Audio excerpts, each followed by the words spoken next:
Praise the Lord. ஆண்டவராக இயேசு கிறிஸ்து நாமத்திலே உங்களை வாழ்த்துகிறேன். ஏசாயா 43 அதிகாரம் 19 வசனம், இதோ நான் வனாந்தரத்திலே வழியும் அவாந்தரவெளியிலே ஆறுகளை உண்டாக்குறேன். அழகான ஒரு வார்த்தை பாருங்க. மனிதனுக்கு இதோ நான் சகலத்தையும் புதிதாக்கிற கர்த்தர். கர்த்தர் என்றால் முதலாளி, எஜமான், இந்த பூமியை படைத்தவர். மனு குலத்திற்கு தன்னை இரட்சகராக வெளிப்படுத்தின இயேசு சொல்கிறார், நான் வனாந்தரத்திலே வழியும் அவாந்தரவெளியிலே ஆறுகளை ஒரு வழியை உண்டாக்குறேன். அதே நீதிமொழிகள் 10:29 சொல்கிறது, கர்த்தருடைய வழி. சங்கீதம் 128 அவர் வழியிலே நடக்கிறவன்.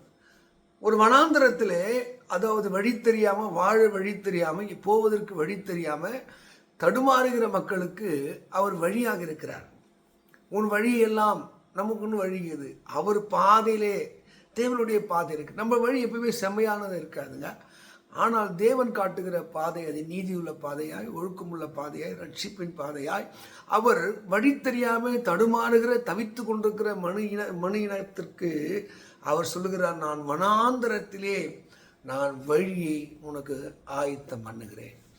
அருமையான தேவன் பிள்ளைகளை, இன்னைக்கு எத்தனையோ பேர் வாழ்விலே வனாந்தரம், வழி தெரியல, அவர்களுக்கு வழியை ஆயத்தம் பண்ணுகிறார். வறட்சியான காலம், வறுமையான காலம், தரித்திரமான காலம், தெய்வத்தினுடைய போதனைப்படி, அந்த தெய்வத்தினுடைய வழி நடத்தலும்படி எந்த மனிதன் வாழ்கிறானோ அவன் வனாந்தரம் மாறும். அருமையார்களே, இதுவரைக்கும் வாழ்க்கை இன்னும் வனாந்தரம், ஒரு செழிப்பு இல்லை, ஒரு மேன்மை இல்லை. ஏசாயா அங்கே 32:15 சொல்லுது, உன்னதத்திலே இருந்து ஆவி ஊற்றப்படும் வரைக்கும் வனாந்தரமாக இருக்கும். தேவனுடைய தயவும் இரக்கமும் ஆசீர்வாதம் மனிதனுக்கு வராத வரைக்கும் மனிதனுடைய வனாந்தர வாழ்க்கை மாறுவதில்லை. ஒருவேளை உங்கள் வாழ்க்கையில் இன்னும் ஏழ்மை, இன்னும் தரித்திரம், இன்னும் சாபம், இன்னும் முன்னேற முடியும், இன்னும் வீடு வாசல், இன்னும் திருமணமாக, இன்னும் குழந்தை இல்லை, வீடு வனாந்தரமாக இருக்கிறதா? அவர் சொல்கிறார், நான் சகலத்தையும் புதிதாக்குற கர்த்தர். முந்தினவைகளை நினைக்க வேண்டாம், பூர்வீகமானவைகளை சிந்திக்க வேண்டாம், நான் புதிய காரியங்களை செய்கிறேன். பூர்வீகமானவைகளை நீங்கள் சிந்தித்து, பூர்வீகமானவை மேலே நம்பிக்கை வைத்து ஒருவேளை உங்கள் வாழ்க்கை இருக்கும் என்றால், உங்கள் புதிய வாழ்வை நீங்கள் காண விரும்பினால், ஒரு புதிய ஆசீர்வாதத்தை காண விரும்பினால், இந்த வானத்தையும் பூமியும் படைத்த தேவன் சொல்லுகிறார், முந்தினவைகளை நீ இதுவரைக்கும் பிராக்டிஸ் பண்ணி, இதுவரைக்கும் நீ பின்பற்றி வந்த அந்த நம்பிக்கையிலிருந்து புது வாழ்வை நீ அடைய வேண்டும் என்றால், பைபிளில் யோவான் சுவிசேஷம் 5 அதிகாரம் 3 படிக்கும்போது, பெதஸ்தா என்ற ஒரு குளத்தை மேலே ஒருத்தர் நம்பிக்கை வைத்து 38 வருஷமாய் காலத்தை வீணாக்கினான். அவருக்கு ஒரு புது வழியை காண்பித்தார், புது பாட்டை காண்பித்தார், அவன் வாழ்விலே அற்புதம் செய்தார். ஒருவேளை நீங்கள் பல வருஷங்கள் உங்கள் நம்பிக்கை, உங்களுடைய சிந்தைகள் எல்லாம் பழமை வாய்ந்ததாக இருக்கலாம்.